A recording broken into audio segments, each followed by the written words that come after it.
Yeah, I mean, first, thanks for having us. It's really exciting to be here. An analyst basically does everything related to numbers and strategy for a cricket team. We've got a vast database with millions and millions of deliveries in there, with basic scorecard information, but also things like ball tracking data, detailed information that analysts can write down in terms of footwork and where the ball's gone, the kind of connection a batter made, and we use all of that data to build plans for how to get opposition batters out, how to pick the right team, and how to use our players in the right way to get the best out of them.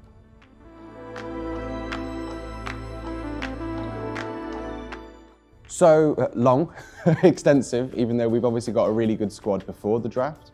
We knew we still had a lot of work to do in terms of getting key targets, so we spent a lot of time using the numbers and having conversations with scouts to build what they call a depth chart, which is literally just as you would if you were picking teams in the park, just your first choice, your second choice, your third choice for every role. And then you spend a bit more time working where we can get the most benefit in terms of which particular roles make our team better. What makes Islamabad United better on the field? Is it getting a powerful top order batter, a secure kind of red ball style player? Is it another seamer, is it another spinner? And so we worked through all of those options and we settled on a couple of key roles that I think we got our first choices for all three of them.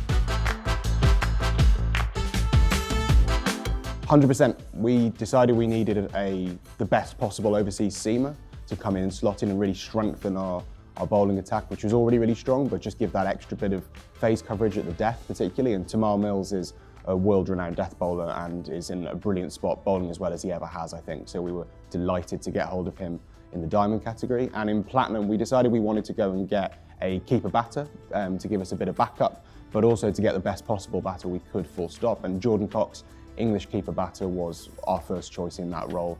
He's a really, really exciting young player, can bat up and down the order, keeps wicket, but he's also an electric fielder. So even if he doesn't take the gloves, we're still going to get a lot of value out of him.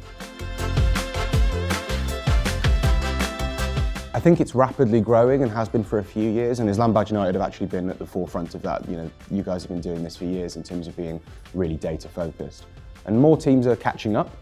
I think the next stage really in terms of using data to get more results, to improve results on the field, is the next level of granular data, as they call it. So physical data, kind of how many sprints is a player doing in the field. How you can measure not just is someone a good fielder by whether they take a specky catch or something, but literally are they covering more ground, are they cutting off angles? We can do that with GPS data. That's starting to come into the game and that's really exciting. But there's also just really basic scorecard stuff that we can do in terms of distinguishing between things like someone averaging 30 and striking at 130 is one thing if they're doing it at the death, it's another thing if they're doing it at the top of the order with the field up.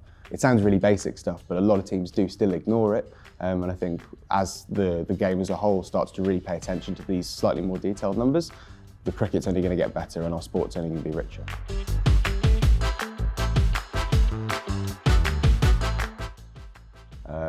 As far as you let us really. I think it's kind of infinite. New technologies arriving all the time, like I referenced the GPS stuff, but there's so much stuff that's being discovered all the time. I think right now, where the game is and where analysis is, there's still a lot to do just with talking to analysts and asking their advice, and not just relying on eye test and scouts and things like that. It's all part of the process. We still need those views because we can't be everywhere and numbers aren't available everywhere, and it's really important that it's part of a team.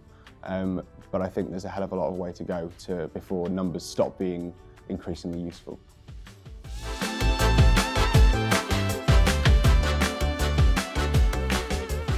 Yeah, a good amount.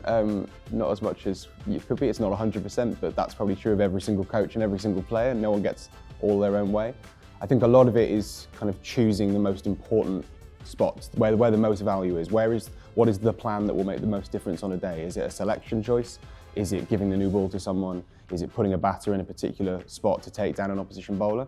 If I've got 25 plans that I want to try and implement, I'm probably going to get 10, 15 of them away, depending on who I'm working with and what's happening on any given day.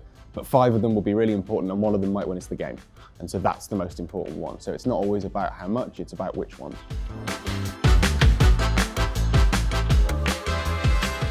Yeah, of course, you'd be mad not to. I think analysis is its own thing in some ways, but it is essentially a form of coaching. And like anything, any form of coaching, you need to take into account those soft options. Is a player in a good space? There's no point going and telling an opening batter who's normally quite conservative and who's maybe not in the best form, to go out and try and whack it from ball one if that's not the mental space they're in. And the same with fitness. There's no point saying someone needs to go in and bowl hard length gas at someone's head if they're coming back from an injury and they're nursing themselves back to health. So you've got to take these things into consideration, otherwise there's no point really being here. I mean, I would say this, but right now I think we're pretty lucky to have just got Naseem Shah in. He's a phenomenal bowler. I think from the batting department, Azam Khan is a phenomenal option as well. So whether it's a batter or a bowler that you want, I think we've got those covered.